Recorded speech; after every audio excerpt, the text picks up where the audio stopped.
Autant l'admettre, la plupart des tombes anciennes ont été profanées au moins une fois. Quelles qu'aient été les rumeurs entourant leur malédiction, la plupart des momies ont également été démaillotées. À une exception, la momie Bashiri demeure intacte et suscite un tel trouble que nul n'ose en percer les secrets. Voici Howard Carter, un nom qui vous est sans doute familier si vous vous intéressez à l'Égypte ancienne. On le connaît surtout pour avoir mis au jour, en 1922, la tombe du pharaon Toutankhamon. Mais rares sont ceux qui savent qu'avant cette découverte majeure, il aurait peut-être trouvé une autre momie.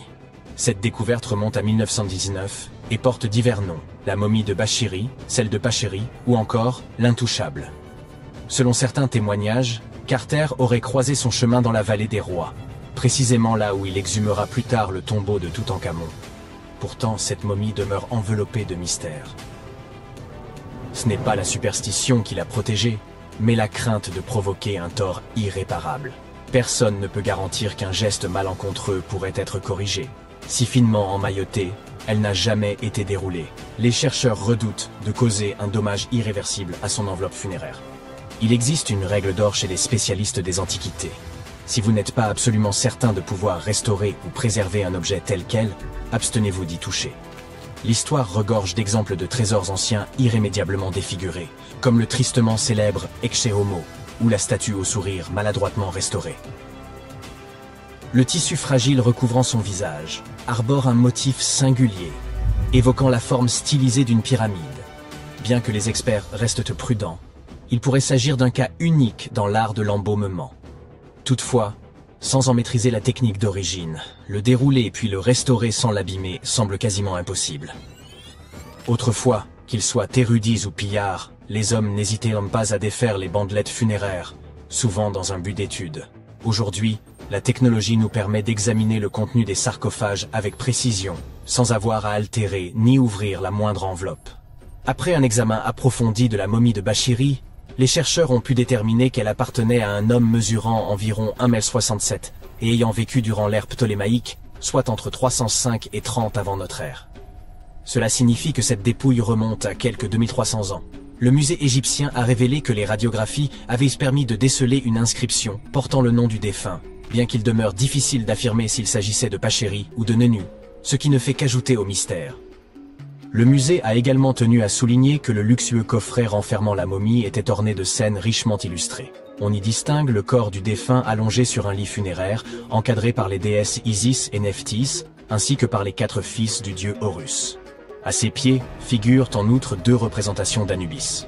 Il convient de noter que la momie de Bashiri n'est pas la seule à avoir conservé son intégrité. C'est également le cas d'Isetem-Kebde.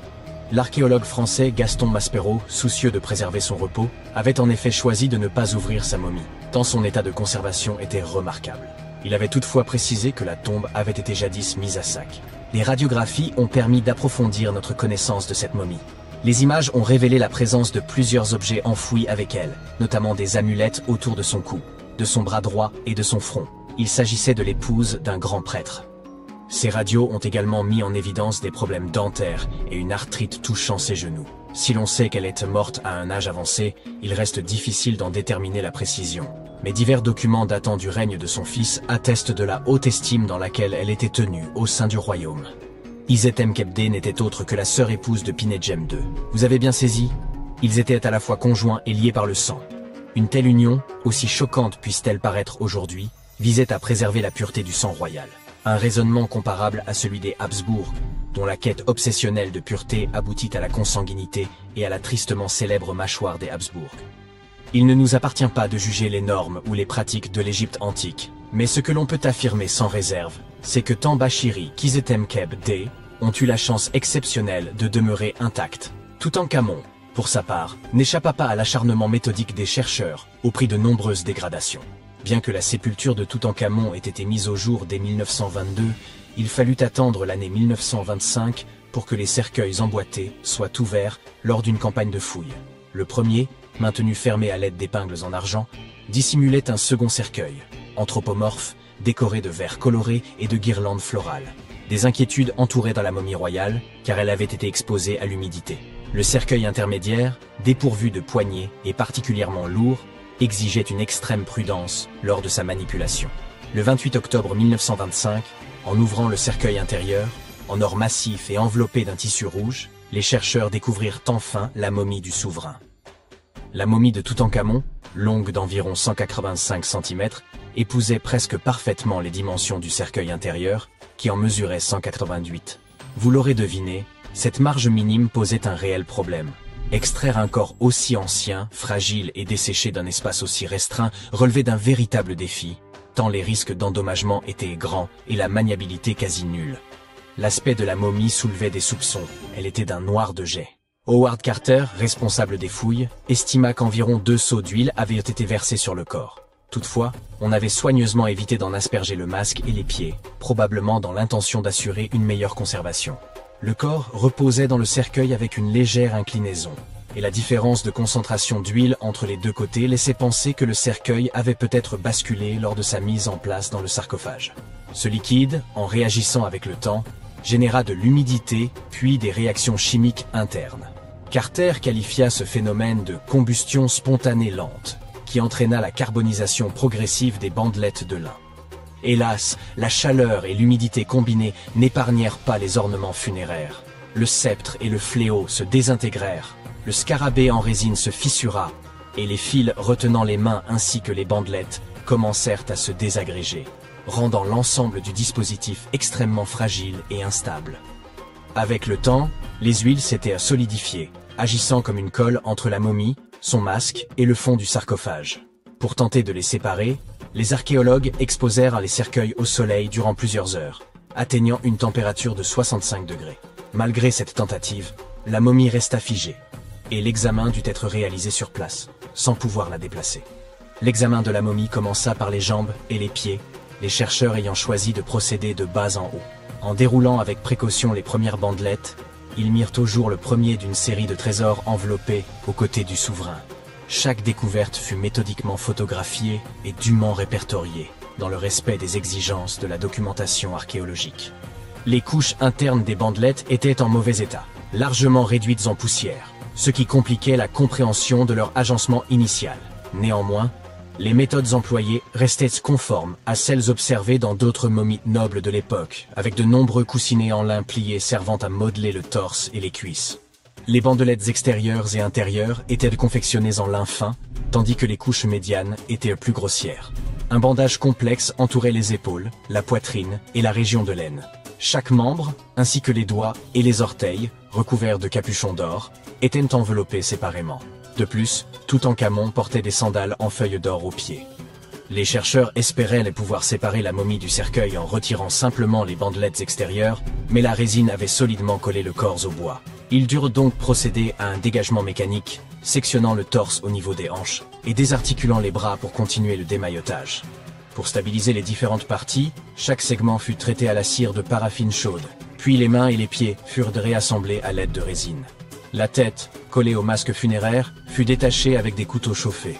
Afin d'examiner la dentition, une incision fut pratiquée autour de la mâchoire et du cou, réparée ensuite à la résine. Techniquement, les scientifiques firent tout ce qui était en leur pouvoir pour préserver la momie. Pourtant, malgré leurs efforts, elle subit des dommages irréversibles. Et vous, qu'en pensez-vous? Auraient-ils dû la laisser dans son sarcophage, ou ont-ils agi à bon escient? Partagez votre avis dans les commentaires. On vient de mettre au jour la tombe d'un médecin royal ayant vécu il y a plus de 4 millénaires, un homme entre les mains duquel reposait la vie des pharaons. Il détenait des secrets si précieux qu'ils n'étaient connus que des souverains et des dieux.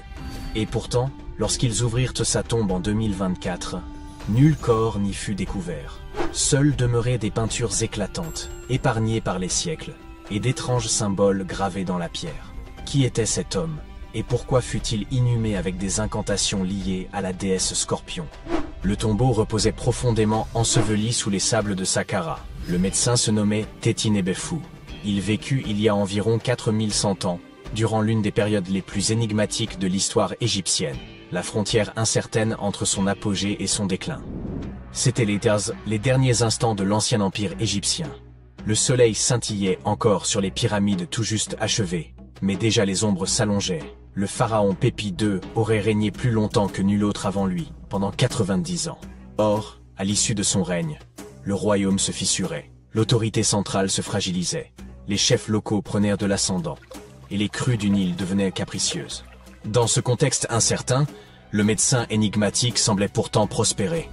Sa tombe fut exhumée par une mission archéologique franco-suisse, à l'ombre des antiques pyramides. Ce qui intrigua le plus, ce fut la découverte de la chambre funéraire. Aucun corps, aucune richesse. Il apparut que le tombeau avait hélas été pillé depuis longtemps. Mais ce qui subsistait s'avérait encore plus fascinant. Les mots et les images gravées sur les parois. Les fresques conservent une intensité saisissante, des couleurs vives, miraculeusement préservées malgré les siècles passés sous terre. On y voit des jarres, des récipients, d'étranges motifs abstraits et des formes géométriques. Et surtout, les hiéroglyphes, des lignes entières d'écriture sacrée, gravées avec une précision telle qu'on croirait qu'une âme entière s'y est déversée. Ces inscriptions ont permis de découvrir la véritable identité de Tétinébéfou. Il n'était pas un simple praticien. Il portait le titre de conjurateur de Serket. Serket, déesse égyptienne associée au scorpion, vénérée et redoutée, était censée neutraliser les venins, guérir les morsures et préserver les vivants des toxines. Ce titre de conjurateur indiquait que Tétinébéfou était un spécialiste des piqûres et morsures dangereuses. Et si une tombe entière lui avait été consacrée, c'est sans doute qu'il était l'expert suprême d'Égypte en la matière. Un homme qui soignait à la fois par la médecine et la magie. Mais ça ne s'arrêtait pas là. Il portait également le titre rarissime de directeur des plantes médicinales, mentionné une seule autre fois dans toute l'histoire égyptienne. Ce qui signifie qu'il maîtrisait l'usage thérapeutique des herbes, racines et huiles avec un savoir inégalé.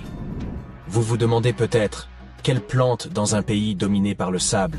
Pourtant, les anciens Égyptiens utilisèrent des traitements à base de plantes qui seraient encore crédibles dans certains laboratoires actuels. Ils fabriquaient pilules, onguents et inhalateurs, choisissant un principe actif, un arôme pour en faciliter l'absorption, et un vecteur pour le diffuser dans le corps. Cela ne vous rappelle rien? Certes, ils ne disposaient pas d'une grande variété de plantes traditionnelles. Ainsi, certains ingrédients peuvent nous sembler étranges, comme le mélange d'excréments de crocodile et d'acacia avec du miel. Ils avaient même élaboré des recettes de crème contre les rides. Il apparaît aussi que ce guérisseur énigmatique portait le rare titre de dentiste en chef, une désignation quasiment absente des archives antiques. Les preuves de la pratique dentaire en Égypte ancienne sont extrêmement rares. Ce savant ne se contentait donc pas de combattre les venins ou d'étudier les plantes. On lui confiait également le soin des dents et des mâchoires, particulièrement démunis à l'époque. Les anciens Égyptiens ont beau avoir érigé des merveilles, leurs dents en ont souffert. Le sable se glissait constamment dans leur alimentation.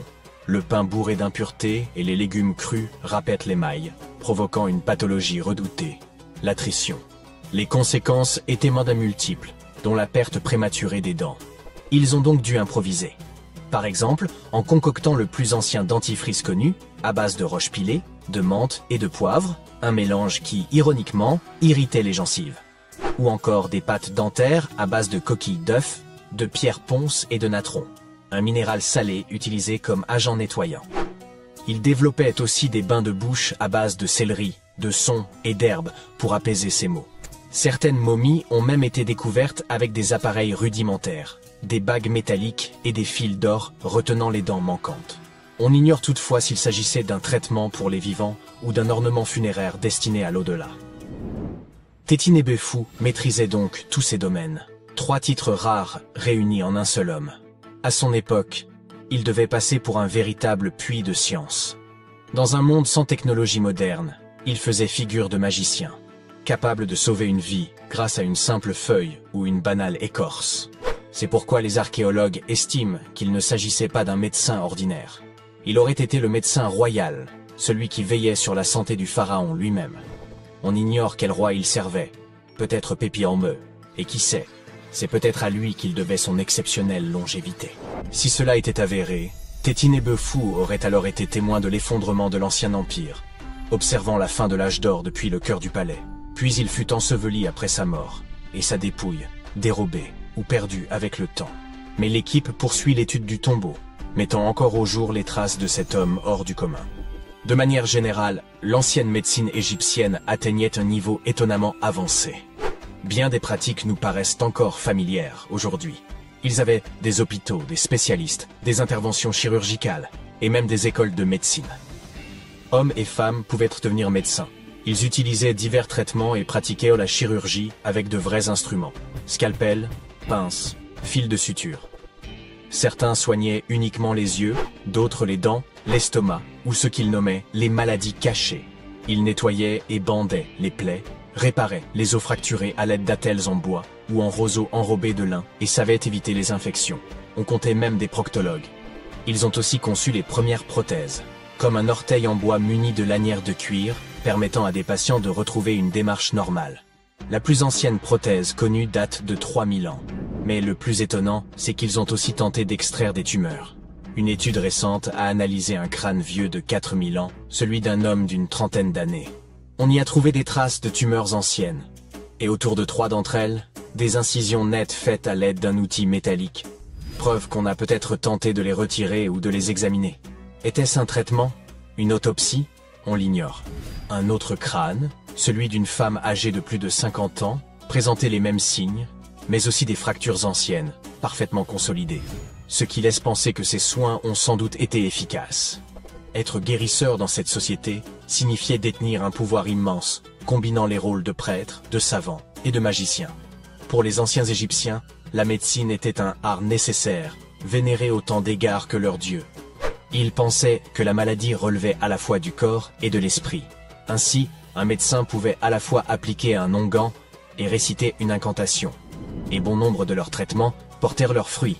Leur réputation dépassait les frontières. Des souverains venus de contrées lointaines, comme la Perse, faisaient appel à eux. Même Homère affirmait que les Égyptiens étaient les guérisseurs les plus doués d'entre tous. Bien sûr, leur compréhension du corps humain n'était pas parfaite. Ils croyaient que le cœur gouvernait pensée et émotion, sans saisir le rôle du cerveau. Pourtant, leur méthode, observer les signes, établir un diagnostic, proposer un traitement, ressemble furieusement à celle de notre médecine moderne. Ils accompagnaient leurs gestes de prière, certes, mais ils refermaient aussi les plaies. Leur médecin le plus célèbre, Imhotep, était un véritable polymathe, architecte, prêtre, guérisseur. Il fut si admiré de son vivant qu'on finit par le vénérer comme un dieu de la médecine. Et oui, un simple mortel, promu au rang de divinité. Et dire qu'il a vécu 2000 ans avant Hippocrate, qu'on considère pourtant comme le père de la médecine. D'ailleurs, certains suggèrent ironiquement qu'on devrait abandonner le serment d'Hippocrate pour lui préférer le serment d'Imhotep. Car ces Égyptiens ne posaient pas seulement des pierres, ils posaient les premières bases de la médecine. Les archéologues égyptiens ont récemment fait une découverte extraordinaire près du Caire. Roulement de tambour, s'il vous plaît. La momie la plus ancienne et la plus complète jamais mise au jour dans le pays. Cette momie, vieille de 4300 ans, a été trouvée dans un ensemble de tombes près de la pyramide à degré de Djéser, datant de l'ancien empire égyptien. Elle était recouverte de couches d'or. L'équipe a également découvert plusieurs autres tombes, dont une appartenant à un haut dignitaire égyptien et une autre à un gardien des secrets, qui présidait aux cérémonies. Une autre tombe intéressante était celle d'un scribe, qui contenait les plus grandes statues jamais découvertes dans la région. Ce vaste site funéraire abrite également plus d'une douzaine de pyramides et de lieux de sépulture. L'une des momies les plus célèbres au monde est probablement celle d'Hatshepsut. Elle a gouverné l'Égypte pendant environ 20 ans, érigé de nombreux édifices impressionnants et créé de nouvelles routes commerciales. Cependant, lorsque l'archéologue Howard Carter a découvert son tombeau dans la vallée des rois, son sarcophage était vide. Carter a néanmoins trouvé 2 cercueils dans une autre tombe, dont l'un appartenait à la nourrice d'Hatshepsut et l'autre à une femme inconnue. En 2006, une équipe de spécialistes a décidé d'enquêter pour déterminer si cette femme mystérieuse était la reine en personne. Ils ont découvert une molaire dans une boîte en bois portant le nom d'Hatshepsut, et lorsqu'ils l'ont comparée à la mâchoire de la momie, elle correspondait parfaitement. Ramsès II était un souverain des plus remarquables, mais c'est sa momie, plus encore que ses accomplissements, qui aura finalement marqué l'histoire. Ramsès est considéré comme le pharaon le plus puissant de toute l'Égypte, ayant régné durant pas moins de 6 décennies. Il a également vécu jusqu'à l'âge canonique de 90 ans, ce qui était tout à fait remarquable compte tenu de l'époque à laquelle il vivait. Ramsès II aurait eu plus de 100 descendants, parlé d'une famille nombreuse. À sa mort, son corps fut initialement enterré dans la vallée des rois, mais des pillards tentèrent de dérober les trésors de son tombeau. Ses successeurs, ne pouvant tolérer de tels actes, déplacèrent donc son corps vers un lieu tenu secret pour le protéger. Avance rapide jusqu'au 19e siècle, quand la momie de Ramsès II fut découverte avec celle d'autres souverains et dignitaires. Cependant, elle n'était pas en très bon état. Les archéologues décidèrent donc de l'envoyer à Paris pour des soins appropriés. Le problème, c'est qu'il ne pouvait tout simplement pas être expédié vers un autre pays. La seule solution fut de donner à Ramsès II un passeport. Sa profession y était indiquée comme roi, et le document comportait même sa photo. La plupart des momies ne sont pas nécessairement réputées pour avoir une peau très hydratée, mais celle d'une femme originaire de Chine et surnommée Lady Di prouve le contraire. Non, nous ne parlons pas de cette Lady Di, mais d'une marquise remontant à la dynastie Han, découverte dans un tombeau richement décoré en 1971. Grâce aux conditions particulières de son sépulcre, humidité et absence d'oxygène, son corps était presque parfaitement préservé. Sa peau était douce, ses cheveux impeccables, et elle était encore souple. Le musée qui expose aujourd'hui sa momie montre également une multitude d'objets luxueux enterrés avec elle, comme de la vaisselle et des instruments de musique. Les archéologues, en examinant la momie de plus près, découvrirent qu'elle était décédée d'une crise cardiaque vers l'âge de 50 ans. Bien qu'elle ait quitté ce monde depuis plus de 2000 ans, Madame Di continue de fasciner. La momie d'Ötzi, l'homme des glaces, fut découverte dans les Alpes en 1991. Les autorités autrichiennes pensèrent d'abord qu'il s'agissait d'un alpiniste moderne, tant il était bien conservé. Il s'avéra qu'il provenait en réalité de l'âge du cuivre. Grâce à l'étude de sa momie, retrouvée dans un col de montagne à plus de 3000 mètres d'altitude, nous en avons énormément appris sur la vie en Europe durant le Chalcolithique. Par exemple, nous savons qu'il était originaire d'Europe centrale et qu'il consommait régulièrement de la viande. Il souffrait également d'arthrite, de rétrécissement des artères et de troubles intestinaux. Mais il utilisait probablement l'acupuncture et des herbes médicinales pour traiter ses affections. Apparemment, il était aussi très habile de ses outils. Il les avait aiguisés quelques jours à peine avant sa mort prématurée. Peut-être anticipait-il des ennuis? Ou se préparait-il simplement pour une tâche de routine? Le roi Toutankhamon et son histoire figurent parmi les plus célèbres de toutes les momies d'Égypte. Ce pharaon est décédé à l'âge précoce de 19 ans, il y a plus de 3 millénaires, mais sa momie reste l'une des plus emblématiques au monde. Lorsque son tombeau a été ouvert en 1922, l'excitation était à son comble car il était encore intact, contrairement à de nombreux autres tombeaux royaux.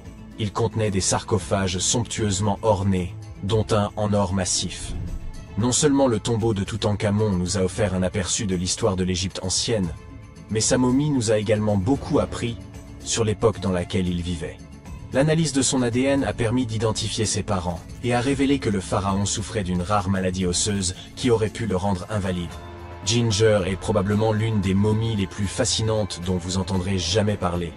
Il ressemble à un voyageur temporel venu d'il y a 5000 ans, arborant encore ses cheveux dorés et ses ongles parfaitement préservés. Ginger a été découvert en Égypte et est considéré comme le corps momifié le plus ancien jamais découvert. Avant que les Égyptiens ne maîtrisent l'art de la momification, ils plaçaient les corps dans des tombes peu profondes, dans le sable chaud et sec. Comme ce dernier absorbait toute l'eau, les bactéries ne pouvaient ne pas se reproduire, et le corps était ainsi préservé naturellement. Aujourd'hui, les scientifiques ne sont pas certains que la préservation de Ginger était intentionnelle, mais étant donné que sa sépulture était constellée de poteries, il est probable que ceux qui l'y ont enterré aient connu des techniques de préservation avancées. Si vous souhaitez rencontrer Ginger en personne, il est actuellement exposé au British Museum. Un collectionneur d'art néerlandais a acquis une statue de Bouddha en Chine et a fait une découverte surprenante. Elle contenait une momie cachée à l'intérieur. Hélas, le corps était trop fragile pour être déplacé. Il a donc fallu le laisser sur place. La partie la plus impressionnante est que cette momie a plus de 1000 ans et qu'elle avait été exposée pendant 200 ans avant d'être enfermée dans cette statue. Lorsqu'ils en ont effectué la tomographie, les scientifiques ont découvert que la momie était remplie de morceaux de papier couverts d'écriture.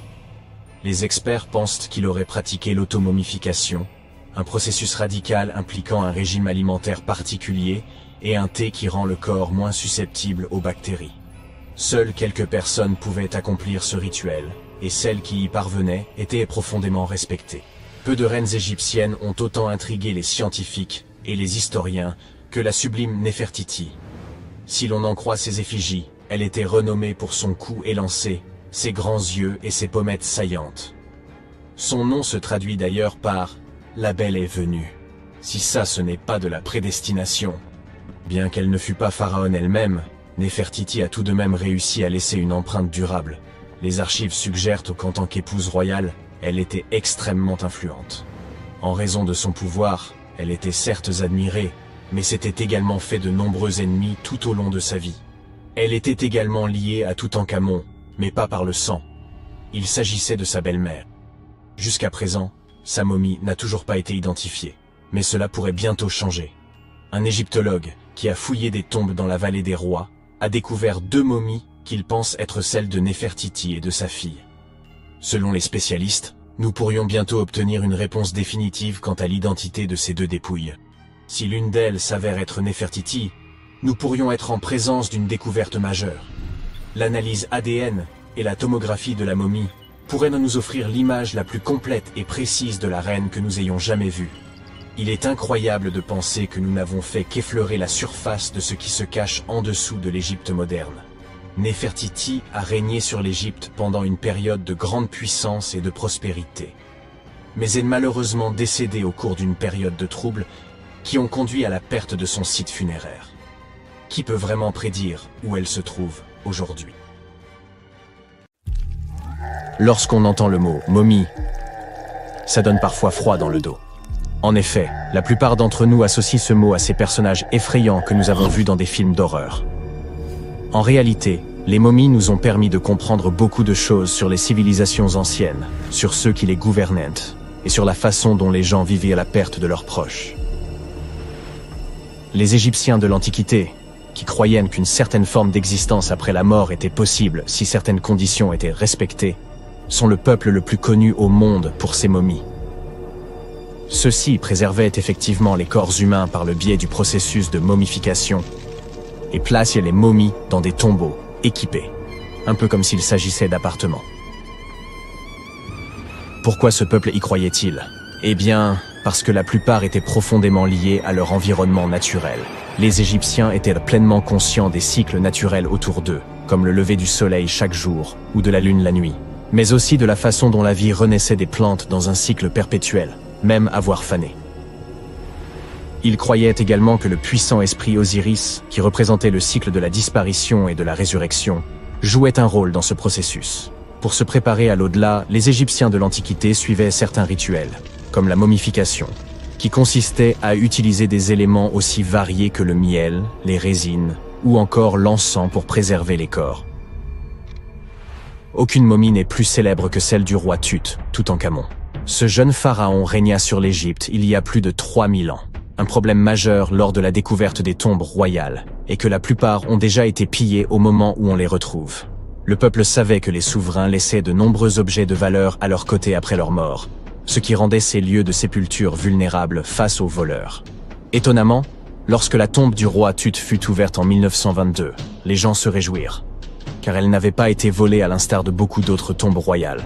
C'est dire à quel point elle était bien cachée. À l'intérieur, sa momie était enfermée dans 3 cercueils au total, dont un en or. Les objets trouvés dans sa tombe furent très révélateurs de ce qu'était l'Égypte antique. L'étude de sa momie nous a également permis d'en savoir plus sur la culture et les pratiques en vigueur à l'époque où il est décédé. Enfin, les recherches liées à son ADN nous ont conduit à obtenir des informations sur sa famille. En outre, les scientifiques purent découvrir qu'il avait, par exemple, souffert de la maladie appelée le paludisme et d'un problème au pied susceptible de l'avoir gêné lorsqu'il marchait. Ramsès II est un autre pharaon égyptien qui a régné pendant 68 ans, ce qui n'était pas rien à l'époque. Il est connu pour ses campagnes militaires d'expansion et ses réalisations architecturales. De nombreuses preuves datant de son règne existent encore aujourd'hui, notamment une grande statue à son effigie. Ramsès II mesurait environ 1,80 m et a vécu jusqu'à l'âge de 90 ans. Après avoir examiné sa momie, les scientifiques conclurent qu'il souffrait peut-être d'une maladie affectant sa colonne vertébrale. Vous vous souvenez des voleurs que j'ai évoqués plus haut? C'est probablement à cause de ces derniers que Ramsès II termina dans le cercueil ordinaire d'une collection secrète de momies royales à Deir el-Bahari, qui a été redécouverte en 1881. Heureusement, les archéologues purent l'identifier, car ses voyages avaient été consignés sur ce qui l'enveloppait. Le processus de momification était très fastidieux. En effet, dans l'Égypte antique, la momification pouvait durer jusqu'à 70 jours. Une personne dédiée prononçait un discours très spécifique, tout en manipulant délicatement le corps et en le séchant à l'aide d'une sorte de sel appelé natron. On utilisait également du lin et de la résine pour que le corps paraisse plus vivant et pour l'envelopper dans un tissu. La tombe était tout aussi importante que la momification pour les Égyptiens de l'Antiquité. Les parois de la tombe du roi Tut, par exemple, étaient ornées d'œuvres d'art complexes représentant son voyage dans l'au-delà, depuis sa procession funéraire jusqu'à son passage aux enfers. Les Égyptiens antiques pensaient que tout le monde faisait ce voyage après sa mort et remplissaient donc les tombes d'objets et de peintures pour aider les défunts au cours de leur voyage spirituel. En outre, les murs de la tombe étaient décorés de formules tirées d'un livre spécial qui contenait une série de poèmes dont les Égyptiens pensaient qu'ils aideraient les gens à atteindre l'au-delà. Fait soulignant l'importance de ce voyage, les gens plaçaient même de la nourriture dans ces tombes antiques. Dans la tombe du roi Tut, les archéologues découvrirent 36 jarres de boissons antiques et 8 paniers de fruits, déposés là pour l'aider dans son voyage vers l'au-delà. Les Égyptiens pensaient que le voyage vers l'au-delà prenait beaucoup de temps et laissaient donc des provisions conséquentes pour soutenir leurs proches. Les pharaons possédaient généralement de nombreux vêtements luxueux et de beaux bijoux dans leurs tombes afin de s'assurer que leur tenue serait à la hauteur de leur statut lors de leur voyage. On a retrouvé des vêtements en lin, tels que des tuniques, des écharpes, des gants et des coiffes. De nombreux bijoux en or ornés de pierres précieuses, des bracelets aux boucles d'oreilles, en passant par des colliers et des bagues, mais aussi des représentations d'insectes censés les protéger. Certaines tombes contenaient même des éventails en ivoire et en plumes d'autruche pour les garder au frais dans l'au-delà. Aussi fou que ça puisse paraître, certains souverains de l'Antiquité furent placés dans leurs appartements éternels avec des bateaux. Par exemple, le pharaon Khufu fit construire la grande pyramide de Gizeh pour en faire son tombeau, et un grand bateau fut retrouvé à l'intérieur. Le roi Tut, quant à lui, fut enterré avec plusieurs pages de bateaux, mais pas de bateau à proprement parler. À la place, il avait 3 chars et de nombreux bâtons de marche en matériaux précieux, ce qui indique peut-être qu'il souhaitait se rendre dans l'au-delà par la terre et non par l'eau. Parmi les objets les plus intéressants trouvés près des momies antiques, on trouve des flacons d'huile et de parfums. Si les souverains étaient censés toujours être à la dernière mode, pourquoi ne pas sentir bon par la même occasion, n'est-ce pas? Certains d'entre eux possédaient également des jeux de société, la plupart fabriqués dans des matériaux précieux, comme l'or ou l'ivoire. L'un de ces jeux, le Senet, était très populaire en Égypte antique et ressemblait beaucoup aux échecs modernes. Les Égyptiens de l'Antiquité ont peut-être les momies les plus célèbres, mais ce ne sont pas ceux qui inventèrent la momification. En réalité, tout commença en Amérique du Sud, avec un peuple ancien appelé Chinchorro. D'après ce que nous savons aujourd'hui, ce peuple fut le premier à momifier ses proches défunts et suivit cette tradition pendant environ 2000 ans avant que les Égyptiens ne commencent leur propre rituel. Certes, l'étude de ces momies permet d'en apprendre beaucoup sur les souverains de l'Antiquité, mais jusqu'à récemment, nous n'avions encore aucune idée de ce à quoi les défunts ressemblaient vraiment de leur vivant. Cependant, il n'y a pas si longtemps que cela, des peintures de momies très particulières furent découvertes par des archéologues qui étudiaient des objets égyptiens antiques. Ces portraits de momies sont des peintures très détaillées d'individus réalisés de leur vivant. Ils étaient souvent peints sur du bois, contrairement aux portraits sur toile classiques que nous connaissons tous. Ces portraits sont appréciés pour leur réalisme et leur beauté, et ont même été utilisés par des chercheurs pour diagnostiquer des maladies en les comparant aux momies correspondantes. Certains de ces portraits comportent également des représentations de bijoux qui ont été retrouvés plus tard sur les momies. La découverte récente de ces portraits de momies en Égypte centrale revêt une grande importance, car c'est la première fois depuis plus d'1 siècle que de telles peintures sont retrouvées. Les momies sont apparues partout dans le monde de manière naturelle. En effet, la momification peut se produire sans que l'homme n'intervienne, en raison de conditions naturelles. Par exemple, des environnements extrêmement froids ou chauds, des endroits où l'oxygène manque, ou une exposition accidentelle à des produits chimiques qui préservent le corps. Les conditions que je viens de citer ne permettent pas aux bactéries de se développer, ce qui fait que le corps reste plus ou moins intact. Le célèbre Otzi est l'une de ces momies. Nous savons aujourd'hui qu'il s'agissait d'un homme ayant vécu il y a environ 5000 ans en Europe. Mais lors de sa découverte dans les Alpes en 1991, les autorités autrichiennes crurent d'abord qu'il s'agissait d'un alpiniste moderne en raison de la bonne conservation du corps. Cependant, après avoir retiré l'homme des glaces du glacier, il fut établi qu'il datait en fait de l'âge du cuivre. Et si je vous disais que les extraterrestres que nous imaginons tous comme de petits hommes verts pourraient en réalité ressembler à des terriens tout à fait normaux et se détendre en Europe? C'est la péninsule ibérique, et les personnes qui y vivent sont sous suspicion. Voici la raison. D'une manière ou d'une autre, des parties des artefacts les plus importants de la civilisation ibérique, appelés trésors de Villena, sont fabriqués à partir de métal, qui ne peut tout simplement pas être trouvé sur Terre, car c'est du métal provenant d'une météorite. Abordons cela étape par étape. Voici l'artefact lui-même, trésor de Villena, et il est composé de 59 objets différents. Des bols, des bouteilles et des bracelets. Y a-t-il un motif là, avec tous ces baies? Au total, la découverte pèse environ 9 kg, dont 8 kg sont en or de 23,5 carats.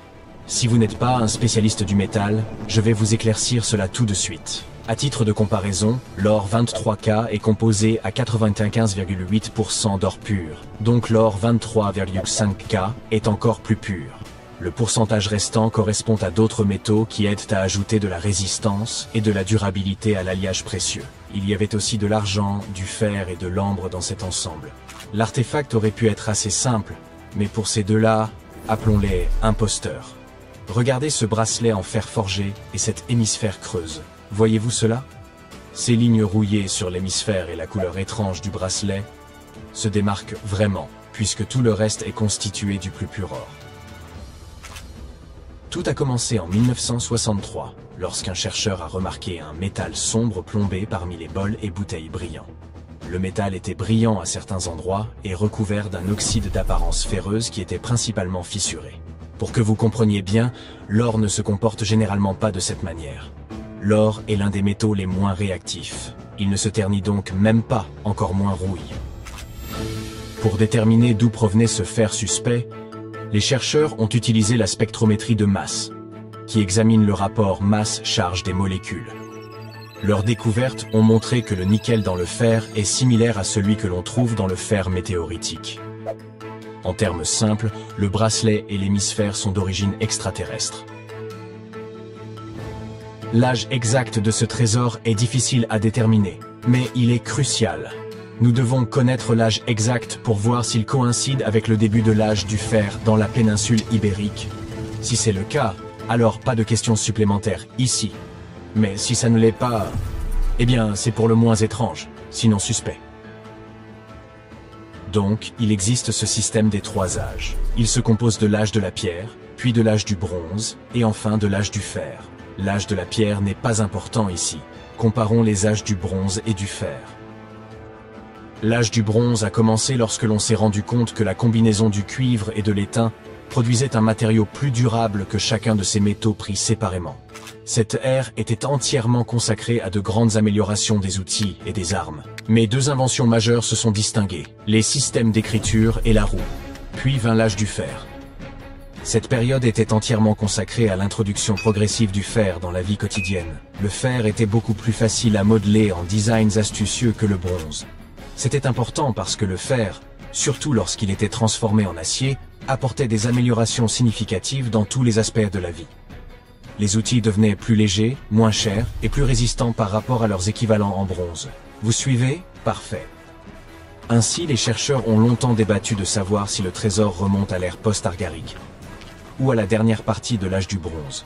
La dernière étude affirme que ces artefacts ont été créés entre 1400 et 1200 avant Jésus-Christ. Et quelque chose ne colle pas vraiment. Tout d'abord, l'âge du fer a commencé environ 500 ans après la création de ces artefacts. De plus, les anciens artisans ne pouvaient pas savoir à l'époque comment travailler avec des métaux qui sont arrivés sur Terre il y a environ 1 million d'années. Et bien que les dates soient vraiment difficiles à expliquer, il existe une explication logique pour l'artisanat. La théorie ici est que ces métallurgistes avaient simplement accès à la météorite tombée, et ainsi ils pouvaient bien l'étudier et découvrir ses propriétés avant de l'utiliser à des fins décoratives. Ils auraient pu le découvrir par essai et erreur, et une fois qu'ils savaient exactement comment travailler avec ce métal extraterrestre, ils ont procédé à orner les artefacts avec lui. De plus, il y avait les Phéniciens qui ont contribué à leur artisanat. Il est vrai que les peuples ibériques travaillaient le métal et fabriquaient de la poterie bien avant que les Phéniciens ne s'installent sur la péninsule. Mais l'arrivée de nouvelles techniques de travail des métaux et l'introduction du tour de potier leur ont permis de produire des biens de meilleure qualité beaucoup plus rapidement qu'auparavant. Alors, nous avons découvert les origines extraterrestres des artefacts ibériques, mais devinez quoi? Cette zone est toujours suspecte. La raison en est la langue qu'ils parlaient. Vous voyez, pour la plupart des langues modernes utilisées aujourd'hui, il y aura toujours une proto-langue. Par exemple, pour l'italien, l'espagnol et le français, c'est le latin, d'où leur similitude. Mais attendez, l'ibérique était largement parlé, là où se trouve l'Espagne moderne. Pourquoi l'espagnol n'y ressemble-t-il pas? La vérité, c'est qu'aucune langue aujourd'hui ne ressemble à l'ibérien. Peut-être seulement le basque, mais c'est en raison de quelques similitudes trouvées dans leur système numéro. Le basque est classé comme une langue isolée, ou simplement non apparentée à toute autre langue connue, et la seule langue isolée en Europe. La langue ibérienne est non classifiée. Bien que les écritures rédigées en elle aient été déchiffrées à divers degrés, la langue elle-même reste largement inconnue. Et regarde l'alphabet qu'avaient les Ibériens, on dirait qu'il n'appartient pas vraiment à notre planète. Oh, attends un peu, celui-ci pourrait être un peu tiré par les cheveux. Quand les Phéniciens sont arrivés sur la péninsule, ils ont apporté leur alphabet pour les Ibères. Mais honnêtement, les Ibères n'étaient probablement pas enclins à simplement copier le système d'écriture de quelqu'un d'autre, alors ils l'ont modifié jusqu'à ce qu'il paraisse complètement différent. Disons juste qu'ils ont pris un peu d'inspiration et s'en sont allés avec. Bien que les linguistes puissent deviner dans une certaine mesure comment la plupart des caractères sonnaient, traduire réellement la langue reste totalement impossible. La langue ibérique était non indo-européenne et a disparu il y a plus de 2000 ans, et il n'y a pas de langue similaire restante pour nous aider. Super frustrant, n'est-ce pas? Nous avons plus de 2000 inscriptions ibériques provenant de tombes, de pièces de monnaie, de poteries, de plaques de plomb, et même de gravures sur les parois des grottes. Mais à part une poignée de mots, nous sommes totalement dans le flou quant à leur signification. Si nous pouvions comprendre leur langue, nous aurions peut-être appris qu'ils étaient de grands penseurs et tout. Mais nous ne pouvons qu'admirer les œuvres d'art qu'ils ont laissées. La culture ibérique regorge de créations étonnantes réalisées par des artisans talentueux. Nous parlons non seulement de métallerie et de céramique, mais aussi de sculptures détaillées, de textiles, de bijoux et d'autres parures personnelles. Mais voici le hic. La fabrication de tous ces articles de luxe dépendait beaucoup d'une grande classe agricole. Au cœur de la société ibérique, la plupart des gens étaient impliqués dans l'agriculture et l'élevage du bétail. Selon l'endroit où vous vous trouviez, les types d'agriculture variaient. Par exemple, au nord, ils étaient entièrement consacrés à la culture des céréales, tandis qu'à Valence, ils se concentrèrent sur la production d'huile d'olive et d'autres aspects agricoles. À l'ouest, l'élevage était le centre d'intérêt. Cependant, nous n'avons pas beaucoup d'informations sur la vie quotidienne des nombreuses personnes effectuant ce travail essentiel. À l'inverse, nous en savons beaucoup sur la classe supérieure de la société ibérique qui contrôlait ses ressources agricoles et engageait les artisans. Dès le 7e siècle avant notre ère, nous commençons à observer un groupe de princes ibériques qui vivaient une vie de luxe, commerçaient avec les Phéniciens et profitaient d'objets de luxe sophistiqués. Vous pouvez reconnaître cette classe d'élite à travers leurs pratiques funéraires.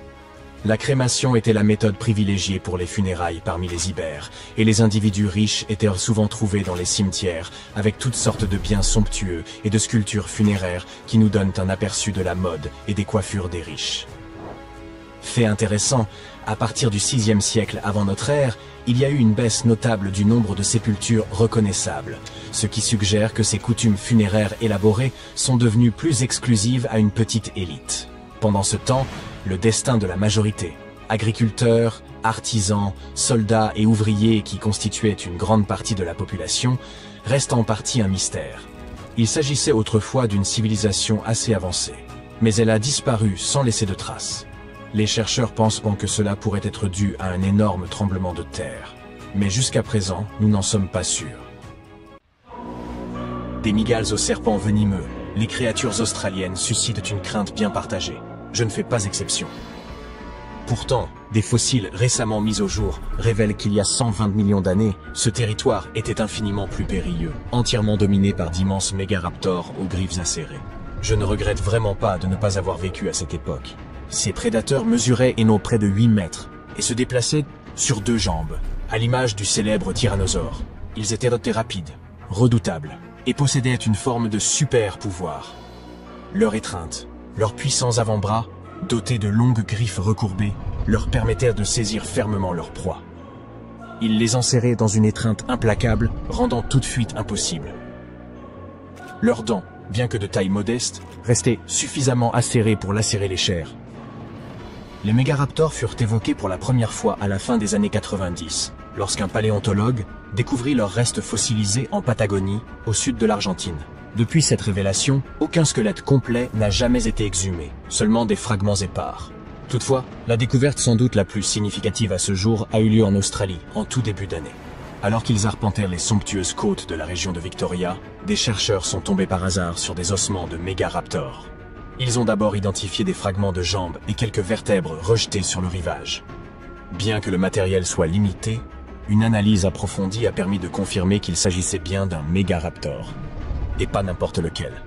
Le plus ancien jamais identifié. Cette trouvaille s'avère d'autant plus enthousiasmante qu'elle renforce l'hypothèse selon laquelle ces dinosaures pourraient avoir vu le jour en Australie. Cependant, leur présence sur ce continent n'est pas une révélation récente. Dès 2023, les scientifiques y avaient mis au jour le sommet d'un crâne ayant appartenu à un mégaraptor. Revenons un instant en arrière. Leurs premiers restes ont été découverts en Argentine, n'est-ce pas? En effet. Pourtant, plusieurs années plus tard, des chercheurs ont mis au jour des fossiles appartenant à la même lignée de dinosaures à l'autre bout du globe, en Australie. Si ceux d'Océanie sont plus anciens, comment ces créatures ont-elles pu terminer en Amérique du Sud? Naturellement, ils n'ont pas volé jusque-là, et ils n'ont pas non plus traversé les océans à la nage, même si une hypothèse suggère qu'ils en étaient nés peut-être capables. Gardez à l'esprit que nous évoquons une époque remontant à plusieurs millions d'années. À ce moment-là, l'Australie et l'Argentine étaient en réalité voisines. Elles formaient une entité commune. Ces deux territoires faisaient partie intégrante du supercontinent de Gondwana, auquel ils étaient reliés par l'Antarctique. Mais attendez, ce passage n'était-il pas glacé? Certes, ces dinosaures ont dû franchir l'Antarctique pour atteindre leur destination, mais ils n'étaient pas transis de froid pour autant. Cet épisode s'est déroulé au milieu du Crétacé, une période marquée par un climat remarquablement chaud. À cette époque, les pôles étaient des tapissés de végétation plutôt que de glace. Disons qu'ils ont pleinement tiré parti de ces conditions clémentes pour effectuer la traversée. Puis, il y a environ 180 millions d'années, le supercontinent de Gondwana a entamé sa fragmentation. À un moment donné, l'Australie s'est détachée et a dérivé, rompant ainsi avec les autres terres, y compris l'Amérique du Sud. Voilà pourquoi les mêmes espèces de dinosaures ont émergé dans des régions du monde radicalement éloignées. Le mystère étant levé, revenons à cette récente découverte. Les chercheurs n'ont pas simplement identifié quelques restes de mégaraptors sur le rivage. En tout, ce sont 250 ossements de dinosaures qui ont été exhumés sur place. Toutefois, seuls 5 d'entre eux présentaient un intérêt véritable. Ils étaient attribués à 3 espèces distinctes qui, comme il s'est avéré, cohabitaient dans la région du Victoria à la même époque. Nous avons donc déjà évoqué les 2 premiers ossements, issus d'un mégaraptor. Passons à présent à un tibia appartenant à un Unenlagina, en espérant que je n'écorche pas son nom. Ce dinosaure, parfois désigné comme le raptor du Sud, appartient à la famille du dromaeosaure et se distingue notamment par un museau allongé. Les 2 derniers tibias, de tailles inégales, proviennent d'un Carcharodontosaurus, un nom qui signifie « lézard aux dents de requin ». Ce spécimen revêt une importance particulière pour 2 raisons. Tout d'abord, il constitue la première preuve concrète attestant la présence de cette espèce en Australie. Ensuite, sa petite taille s'est révélée tout à fait inattendue, étant donné que cette espèce a toujours été perçue comme gigantesque. En Argentine, des fossiles ont montré qu'elle pouvait atteindre environ 11 mètres. Celui découvert en Australie, en revanche, ne mesurait que 2 à 3 mètres, ce qui représente un écart saisissant. En somme, la hiérarchie des prédateurs différait radicalement entre ces 2 régions. En Amérique du Sud, les Carcharodontosaures atteignaient des dimensions colossales, comparables à celles du T-Rex, surpassant en taille les mégaraptors et imposant leur domination sur tout le territoire. Mais en Australie, la situation était à l'inverse. Des mégaraptoridas massifs et redoutables y coexistaient avec des carcharodontosaures plus modestes. Cette répartition particulière des rôles souligne la singularité du cadre écologique qui régnait alors dans la région de Victoria. Bien que des restes de dinosaures aient été découverts dans l'ouest et le sud du pays, l'essentiel des fossiles provient de la région orientale de l'Australie, du Queensland notamment. C'est là que les chercheurs ont mis au jour un vestige véritablement exceptionnel, un crâne de dinosaure remarquablement bien préservé. L'analyse a révélé que cet os appartenait au 4e spécimen de titanosaure jamais mis au jour. Ce groupe de dinosaures comprend des créatures gigantesques au cou démesurément long, semblables aux brachiosaures, mais que certaines dépassaient en taille, atteignant jusqu'à 37 mètres de long. Ce crâne, exhumé en 2018, appartenait au Diamantinosaurus matildae, un nom dont la prononciation représente un véritable défi. D'après les données recueillies, cet animal aurait parcouru la planète il y a environ 88 millions d'années. Cette découverte a enfin permis aux scientifiques de reconstituer pour la première fois l'aspect probable de sa tête. En observant la reconstitution, les chercheurs ont sans doute songé « Tiens, il ressemble étonnamment à son cousin ». Il faisait référence à une autre espèce de titanosaure, au nom tout aussi imprononçable, Sarmientosaurus musakioi. Et devinez où vivait cette créature? En Argentine, pardi. L'étude renforce donc l'hypothèse selon laquelle des dinosaures auraient traversé entre l'Australie et l'Amérique du Sud durant le Crétacé moyen. Le Queensland ne livrait cependant pas là son seul mystère. En 2024, des paléontologues y ont découvert les vestiges fossilisés d'une espèce inédite de ptérosaures, vieille d'environ 100 millions d'années. Ces êtres furent les premiers vertébrés véritablement capables de voler. Ils coexistaient avec les dinosaures et comptèrent parmi les plus redoutables prédateurs aériens, avec des ailes pouvant atteindre 11 mètres d'envergure. Ces vestiges appartiennent toutefois à une espèce inédite du groupe des ptérosaures, que les chercheurs ont sobrement baptisé Halischia peterseni, un nom certes moins chantant qu'Hakuna Matata. Par rapport à leurs cousins, ces créatures étaient de taille plus modeste, avec une envergure d'environ 4,50 mètres.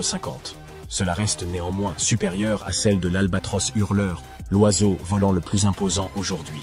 Cette espèce de ptérosaure s'avérait redoutable.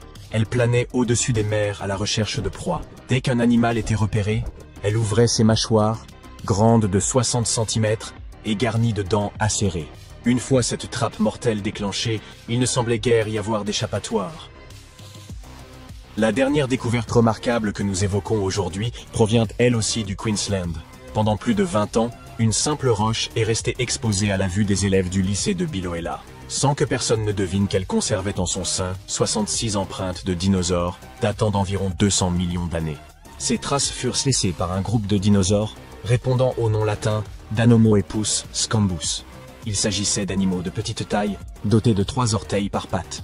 Tout porte à croire qu'ils étaient largement répandus dans la région du Queensland durant les premiers temps du Jurassique. Cette roche, découverte dans l'enceinte du lycée, agit à la manière d'un cliché fossilisé, offrant un précieux aperçu de ces dinosaures et de leur comportement. Une analyse approfondie a permis d'identifier les empreintes comme appartenant à 47 individus distincts. Ce groupe marchait vraisemblablement le long d'un cours d'eau, ou le traversait peut-être, au moment où leurs pas ont laissé leur empreinte dans l'argile blanche. Par ailleurs, les données de l'étude suggèrent qu'ils se déplaçaient alors à une allure inférieure à 6 km/h. Ainsi, ces marques n'ont été découvertes qu'en Australie, mais des fossiles de la même espèce ont été exhumés ailleurs dans le monde. Ils révèlent des créatures aux longues jambes, au corps massif, aux bras courts et dotées d'une petite tête terminée par un bec. En fin de compte, elles inspirent moins de crainte lorsqu'on apprend qu'elles ne se nourrissaient que de végétaux. Des étendues infinies de sable doré, des chaînes montagneuses dépourvues du moindre arbre et un soleil de plomb au-dessus de votre tête. Et puis, contre toute attente dans ce décor désertique, surgit un petit groupe d'individus surexcités. Leur euphorie est comparable à celle que vous ressentiriez en gagnant à la loterie. Ils viennent tout juste de mettre au jour une tombe ancienne, jadis submergée, aux parois gravement endommagées. Pourtant, ce qu'ils y ont découvert atteste qu'il s'agit bel et bien du tombeau d'un des pharaons les plus énigmatiques de l'Égypte ancienne. Les archéologues le recherchaient depuis des décennies, sans jamais soupçonner qu'il renfermait de si précieux vestiges. Avançons dans le temps. À l'issue d'un examen approfondi du site, les autorités égyptiennes ont enfin officialisé la découverte du tombeau du roi Thoutmôsis II. Il s'agissait de la dernière sépulture manquante de la 18e dynastie égyptienne, qui s'étend de 1550 à 1292 avant notre ère. C'est également la toute première sépulture royale exhumée depuis la découverte du tombeau de Toutankhamon, survenue en 1922, soit plus d'un siècle auparavant. C'est une équipe conjointe d'archéologues égyptiens et britanniques qui a mis au jour ce tombeau, niché dans les montagnes thébaines à l'ouest de Luxor, non loin de la célèbre vallée des rois. Jusqu'alors, le site était simplement connu sous le nom de tombe C4. Mais les fouilles ont permis de rassembler des preuves irréfutables qu'il appartenait au roi Thoutmôsis II. En réalité, l'entrée du tombeau ainsi que son couloir principal avaient été identifiés dès 2022. Cependant, les premières hypothèses penchaient pour la tombe d'une reine, en raison de sa proximité avec les sépultures des épouses de Thoutmôsis III. Elle se trouvait également non loin de la tombe de la reine Hatshepsut, qui, à l'origine, lui avait été destinée alors qu'elle n'était encore qu'épouse royale. Sa destinée prit un tournant inattendu lorsqu'elle accéda au trône. Mais nous reviendrons plus tard sur cet épisode singulier. Bien vite, les chercheurs ont compris que leur découverte revêtait une importance capitale. Ils mirent au jour des vases en albâtre, frappés du nom de Thoutmôsis II, accompagnés de l'inscription « Roi défunt ». C'est là qu'ils comprirent qu'ils se trouvaient dans le véritable tombeau du souverain. Hélas, cette tombe n'a pas échappé aux affres du temps. D'après le ministre du Tourisme et des Antiquités égyptiennes, également à la tête de l'équipe nationale d'archéologues, le tombeau a subi des ravages considérables à la suite de violentes crues survenues peu après la disparition du pharaon. Les eaux ont envahi la chambre funéraire, entraînant sans doute la destruction ou la dispersion d'un grand nombre d'objets d'origine. Une large part des éléments qui se trouvaient autrefois à l'intérieur a été transférée ailleurs dans une tentative de préservation. Les archéologues ont mis en évidence une architecture plutôt classique, une entrée et un couloir incliné menant à la chambre funéraire. Ce couloir, enduit d'un épais plâtre blanc, s'élevait à environ 1,40 m par rapport au niveau du sol de la salle principale. Un large escalier et un impressionnant corridor en forte pente témoignaient de la solennité du tombeau. La progression s'est révélée longue et difficile, car l'accès était encombré par des amas de débris charriés par les inondations et des effondrements. Ce n'est qu'après avoir rampé sur une dizaine de mètres dans un passage étroit, ne laissant qu'une ouverture de 40 cm au sommet, un supplice pour les claustrophobes, que l'équipe a enfin pu pénétrer dans la chambre funéraire. Mais une surprise les y attendait. Une fois les gravats dégagés, les chercheurs s'attendaient à tomber sur les vestiges écrasés d'une sépulture. Pourtant, à leur grande surprise, la chambre était entièrement vide. Et nul acte de pillage n'était en cause. Le tombeau avait été volontairement vidé. Ils comprirent bientôt qu'il avait été inondé depuis sa création, en contrebas d'une chute d'eau. Cela serait survenu quelques années à peine après la mise au tombeau du souverain, obligeant les prêtres à transférer son corps et ses objets funéraires ailleurs. C'est précisément ce qui expliquerait la présence d'un second couloir. Il aurait vraisemblablement été aménagé pour permettre le retrait du corps de Thoutmôsis II de la tombe submergée. En dépit des dégradations, l'équipe archéologique a mis au jour des trouvailles fascinantes. Des traces de mortier ornées d'inscriptions bleues, d'étoiles jaunes, ainsi que des fragments du livre de l'Amduat, l'un des textes funéraires majeurs de l'Égypte ancienne. Ce recueil visait à guider le défunt dans l'au-delà, assurant la réussite de son périple souterrain. Jetons plutôt un œil à la 18e dynastie égyptienne. Elle fut marquée par l'expansion militaire, l'agrandissement de l'empire et la construction de monuments saisissants. Parmi les figures les plus emblématiques de cette époque figurent Thoutmôsis Ier et Thoutmôsis III, deux souverains guerriers qui ont laissé une empreinte durable dans l'histoire. Thoutmôsis Ier, stratège redoutable, mena des campagnes décisives, étendant les frontières du royaume jusqu'à la 4e cataracte du Nil. Ces victoires ouvrirent à l'Égypte de nouveaux circuits commerciaux, consolidèrent ses alliances et accrurent sa prospérité. Leur importance fut telle qu'elles furent gravées dans les tombeaux de ces hauts dignitaires. Thoutmôsis III, surnommé parfois le Grand, alla encore plus loin. Brillant stratège, il fut d'abord général sous la reine Hatshepsut avant d'accéder lui-même au trône. Il mena entre 17 et 20 campagnes militaires, toutes victorieuses, propulsant l'empire à son apogée. Il est également à l'origine de la toute première marine connue. Thoutmôsis III demeure, à bien des égards, le plus grand pharaon guerrier d'Égypte. Entre ces deux géants, Thoutmôsis II apparaît comme une figure bien plus discrète. L'éternel cadet, peut-être? Son règne, long d'environ 5 ans, prit fin vers 1479 avant notre ère, lorsqu'il mourut à l'âge de 30 ans. Il reste entouré de mystères. Ses réalisations sont inconnues et l'emplacement de sa sépulture demeura introuvable pendant plusieurs siècles. Le corps de Thoutmôsis II a été découvert au XIXe siècle. Il reposait simplement dans le temple mortuaire de Deir el-Bahari, dissimulé dans une chambre secrète où les prêtres avaient pour coutume de cacher les momies royales, bien après le pillage de leur sépulture d'origine.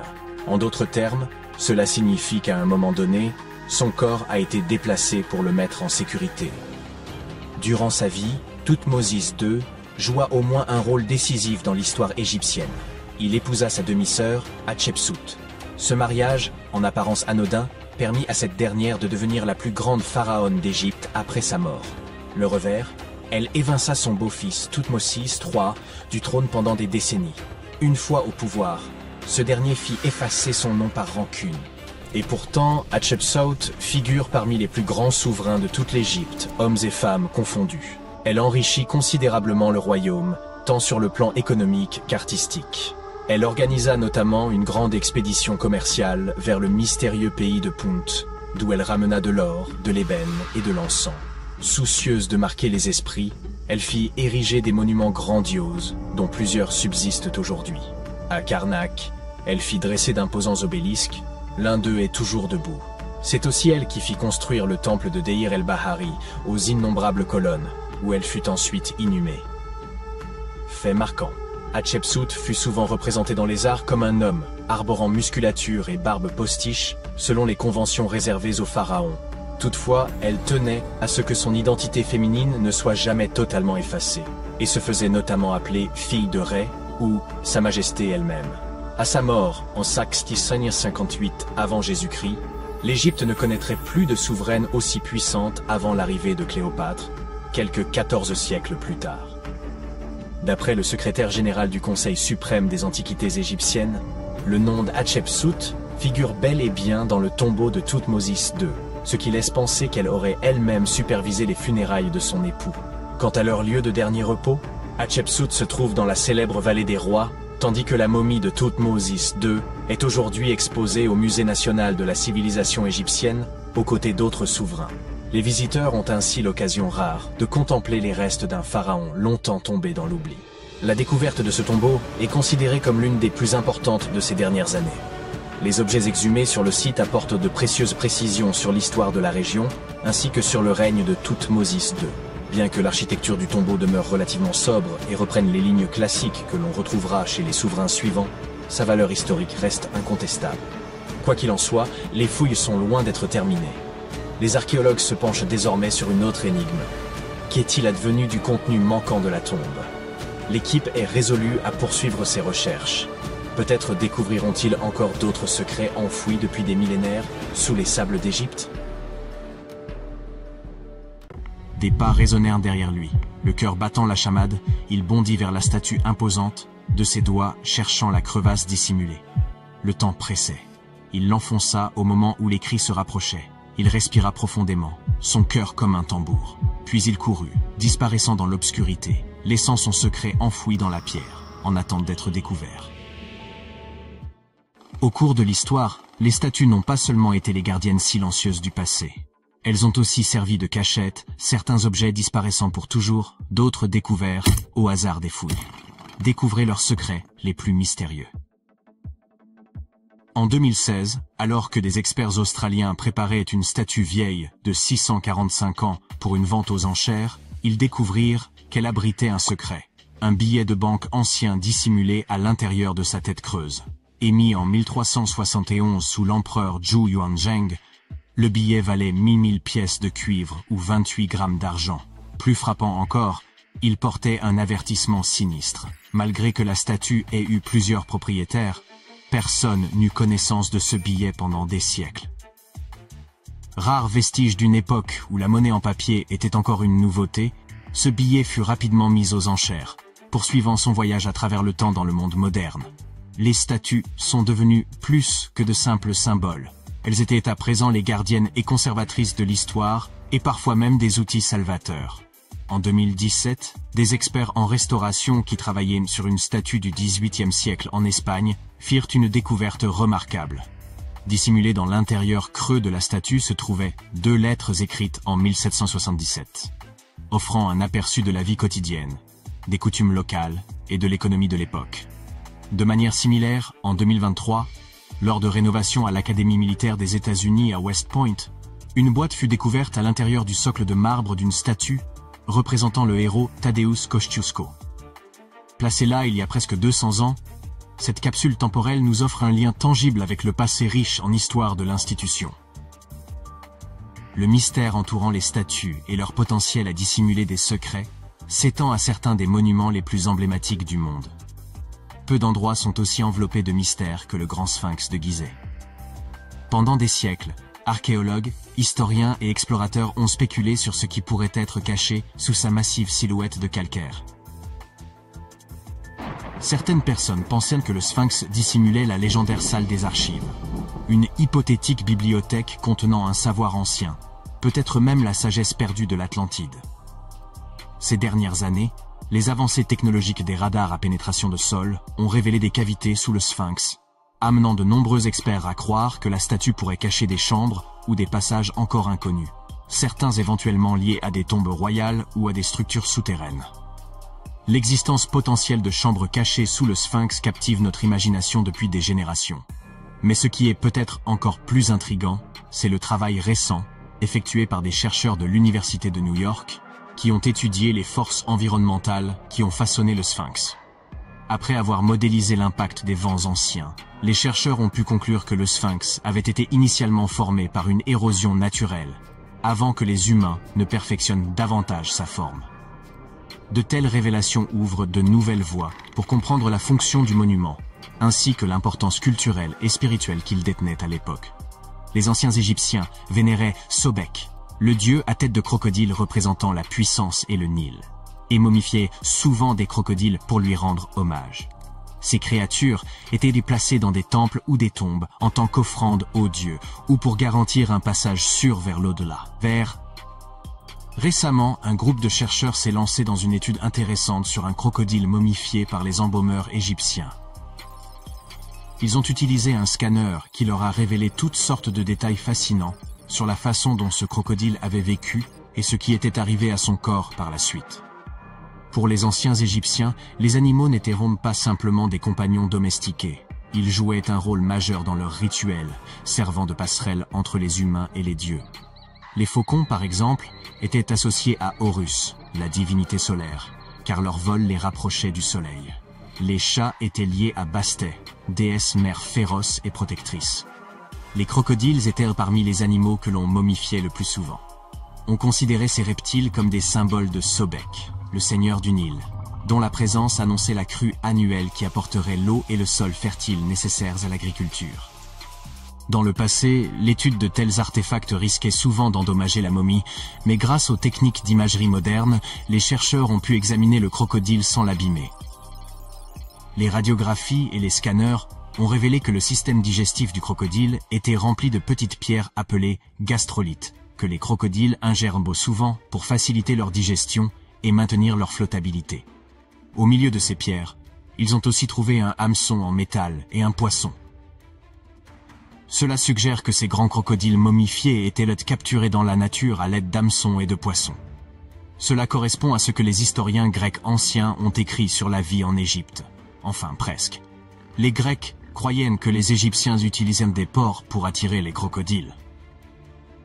Ainsi, comme vous l'avez remarqué, les chercheurs et les archéologues utilisent des technologies de pointe et un travail pratique minutieux pour découvrir les secrets des civilisations anciennes. Le processus commence par des relevés utilisant des radars à pénétration de sol et la numérisation 3D pour détecter des chambres cachées, des tunnels ou des anomalies sous la surface. Une fois un site prometteur identifié, une excavation soigneuse commence. Les couches de sol et de débris sont retirées lentement, afin que rien ne soit endommagé ou perdu. Une exposition au Rijksmuseum à Amsterdam présente une remarquable statue tibétaine du XVe siècle, en cuivre doré, de Guya Samaja Akshobhya. Cette figure, qui symbolise l'unité des forces opposées et un état supérieur d'éveil spirituel, était auparavant inconnue de la collection du musée. Une étude récente de cette statue a révélé des reliques et des parchemins cachés à l'intérieur de sa structure creuse, offrant des perspectives profondes sur les pratiques religieuses de l'époque. L'exposition présente plus de 75 chefs-d'œuvre d'Asie, parmi lesquels la statue récemment acquise de Guya Samaja Akshobhya, et met en lumière le savoir-faire complexe et la signification spirituelle enracinée dans de tels artefacts.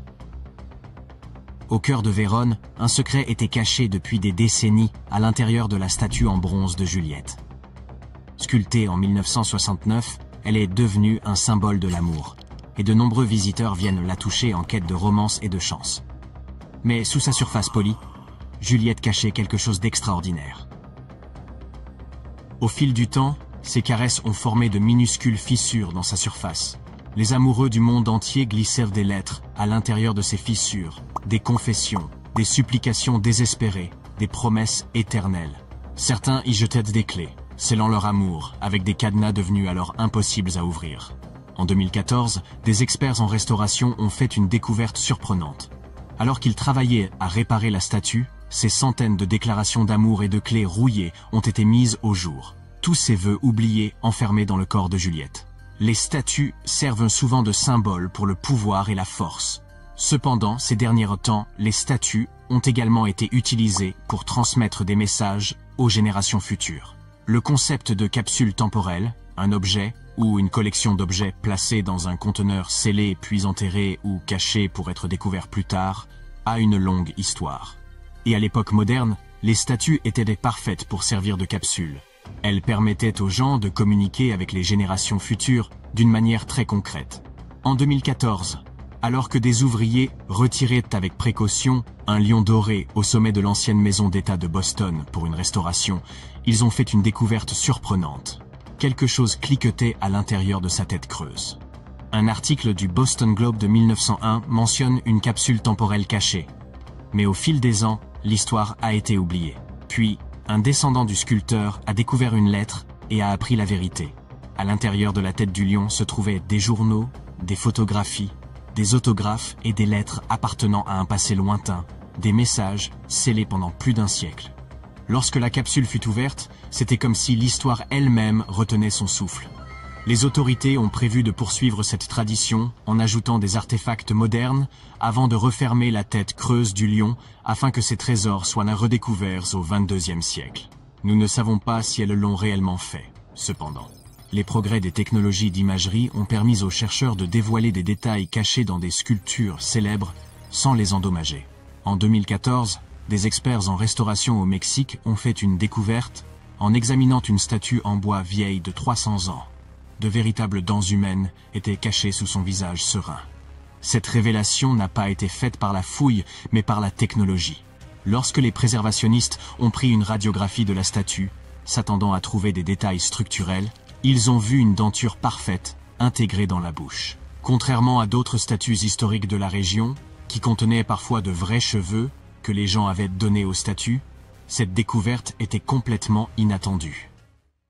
Nul homme ne retrouvera jamais mon tombeau. C'est, selon la légende, ce qu'aurait un jour déclaré Cléopâtre. Il ne s'agissait pas réellement d'une question de sexe. Elle ne souhaitait simplement pas qu'une âme vivante vienne troubler son repos. Et je pense qu'elle signifiait par là qu'aucun être humain ne parviendrait jamais à localiser sa tombe. Pourtant, contre toute attente, c'est bien une femme qui s'est approchée plus que quiconque de cet objectif tant convoité. Faites la connaissance de Kathleen Martinez-Berry, une avocate pénaliste dominicaine devenue archéologue. Sa fascination pour Cléopâtre fut telle qu'elle décida de tout quitter pour partir en Égypte, sans le moindre appui officiel ni même l'aval des autorités. Son seul moteur, une détermination inébranlable à retrouver la dernière demeure de la reine. On pourrait dire que Kathleen a toujours eu une longueur d'avance. Élève précoce, elle sauta plusieurs classes, maîtrisa le piano, les échecs, la natation et les arts martiaux, et grandit dans un environnement où les plus brillants esprits venaient débattre sous son toit. Diplômée en droit à 19 ans, elle nourrissait depuis longtemps une passion pour l'archéologie, bien qu'elle n'ait jamais mis les pieds en Égypte, ni participé à une seule fouille. Son obsession pour Cléopâtre remontait à un échange animé avec son père en 1990. Ce jour-là, elle pénétra dans la bibliothèque familiale en quête d'un exemplaire d'Antoine et Cléopâtre de Shakespeare. Son père, Fausto Martinez, professeur et expert en droit, qualifia alors la reine d'Égypte de simple séductrice. Kathleen ne pouvait s'y résoudre.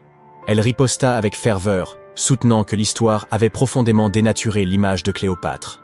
Selon elle, les Romains s'étaient appliqués à détruire sa réputation, et pendant des siècles, on s'était contenté d'adhérer à leurs récits. La discussion s'éternisa des heures durant, jusqu'à ce que son père concède qu'il avait peut-être jugé la souveraine trop hâtivement. Cette conversation marqua un tournant décisif.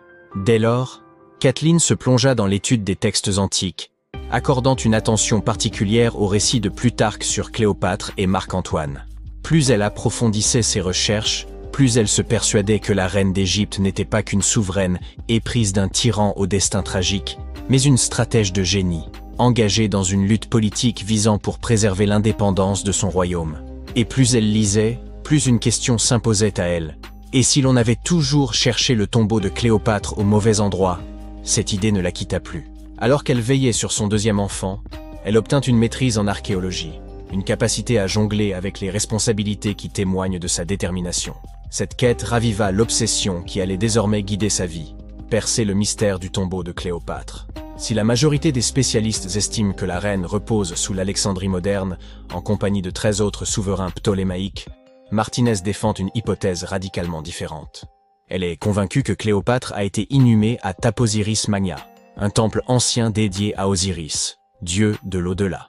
Mais pour confirmer cette intuition, il lui fallait encore mettre la main sur un cartouche remontant à sa fondation. Ces plaques, de la taille d'un smartphone, étaient enfouies sous les structures sacrées et comportaient souvent des inscriptions relatant la date et la raison de la construction du temple. Si elle parvenait à découvrir une plaque attestant que l'édifice était voué à Isis, divinité tutélaire de Cléopâtre, elle disposerait enfin d'une preuve tangible qu'elle fouillait au bon endroit. Rien ne pouvait la détourner de son objectif. Martinez et son équipe fouillèrent l'ensemble du site, creusant plus profondément que quiconque avant eux.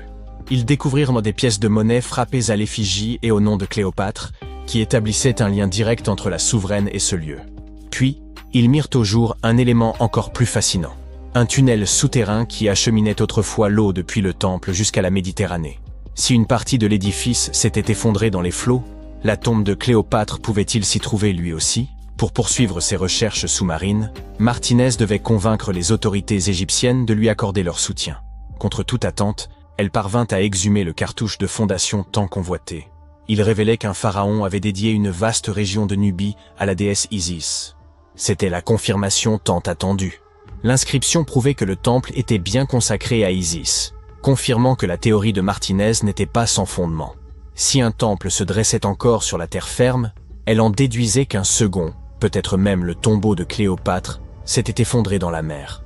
Pour étayer cette hypothèse, elle avait besoin d'experts en archéologie sous-marine. Elle contacta donc Robert Ballard, célèbre pour avoir découvert l'épave du Titanic. Avec l'aval de l'Égypte, son équipe se mit à sonder les eaux au large d'Alexandrie. Ce qu'ils mirent au jour dépassait leurs espérances. Sous l'eau, ils découvrirent d'imposantes structures de pierre, dont certaines atteignaient 2 à 3 mètres de haut, à l'endroit même où la côte se trouvait des millénaires auparavant. Parmi elles, figuraient aussi des blocs de basalte, le même matériau que celui des statues du premier temple. Une conclusion s'imposait. Ces pierres n'étaient pas de simples débris. Il s'agissait des vestiges d'une cité engloutie, ensevelie sous les flots depuis des siècles. Désormais, il ne reste plus qu'à attendre pour savoir si Martinez et son équipe parviendront à percer l'un des plus grands mystères de l'Antiquité, laissé par l'exceptionnelle Cléopâtre. Revenons un peu en arrière. À la mort de son père, Ptolémée le XIIe, le trône égyptien revint officiellement à la fois à Ptolémée XIIIe et à Cléopâtre, du moins en apparence. Alors âgée de 18 ans, Cléopâtre aurait épousé son frère de 10 ans, une pratique courante parmi les dynasties de l'époque. Bien qu'aucune preuve formelle ne permette de l'affirmer avec certitude. Mais l'union ne dura pas. Très vite, le jeune Ptolémée décida qu'il voulait régner seul et chercha à évincer Cléopâtre. Contrainte de fuir l'Égypte, elle ne se contenta pas d'attendre son heure dans l'ombre. Déterminée à reprendre ce qui lui revenait de droit, elle leva une armée. À seulement 21 ans, elle se trouvait déjà dans le désert du Sinaï, à la tête de ses troupes, élaborant son retour triomphal au pouvoir.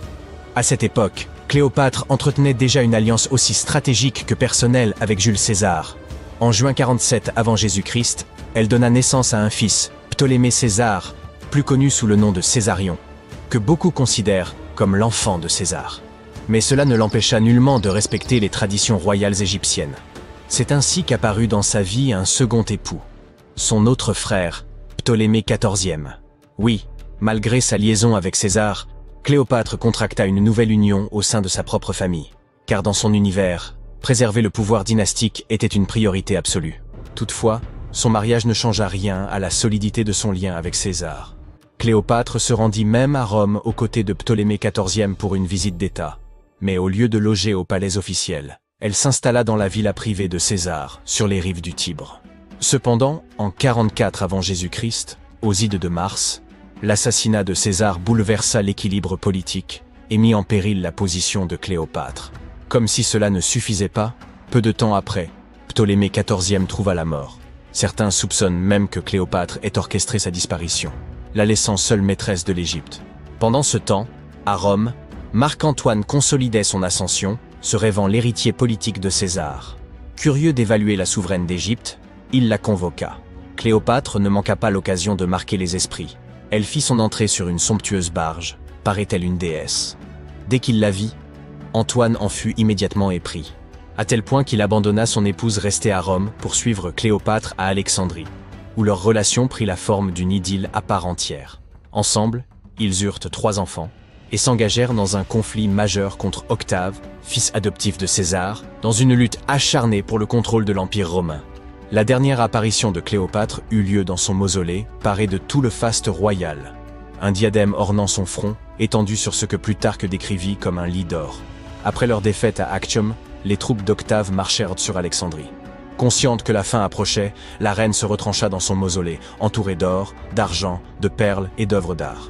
Plutôt que de voir ses trésors tomber aux mains des Romains, elle menaça de les réduire en cendres. Antoine, refusant de son côté de tomber vivant entre les mains des Romains, se frappa de son propre glaive. Toutefois, avant d'expirer, il fut transporté auprès de Cléopâtre. Elle le serra contre elle tandis qu'il rendait son dernier souffle. Un peu plus d'1 semaine plus tard, Cléopâtre prit sa décision. Plutôt que de souffrir l'humiliation d'être paradée comme prisonnière d'Octave, elle mit fin à ses jours. Selon la légende, elle succomba à la morsure d'un aspic, bien que les sources historiques restent floues sur ce point. Elle n'avait alors que 39 ans, une existence qui, somme toute, fut assez bien